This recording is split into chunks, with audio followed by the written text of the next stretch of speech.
Hey there! Have you ever found yourself scratching your head trying to wrap your mind around GST and HST? What if I told you that mastering these taxes could actually save your small business a ton of money?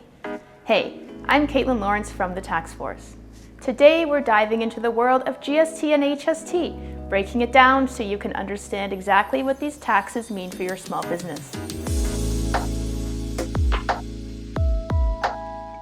Let's start with the basics. GST stands for Goods and Service Tax, and HST stands for Harmonized Sales Tax.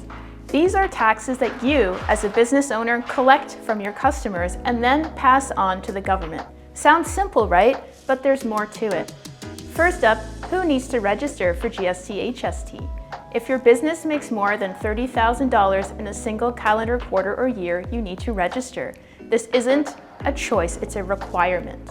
Now, how do you go about filing? You've got options. You can file online, through mail, or through online software.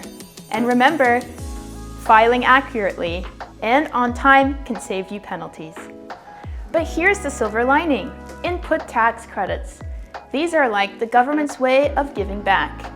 You can claim credits for the GST/HST you pay on business expenses, reducing what you owe. It's like getting a discount on your taxes. Wondering how to maximize these credits? Keep meticulous records. Every invoice, every receipt could mean money back in your pocket. Let's talk about common mistakes to avoid. Mixing personal and business expenses is a big no-no. It can complicate your claims and even attract audits. Also, don't overlook the importance of keeping up with changes in tax laws. Staying informed can help you avoid surprises come tax time. In conclusion, understanding GST and HST doesn't have to be daunting. With the right knowledge and practices, you can navigate these waters like a pro, ensuring your business not only complies with the law, but also benefits from it. Thanks for watching, and remember to use the Tax Force.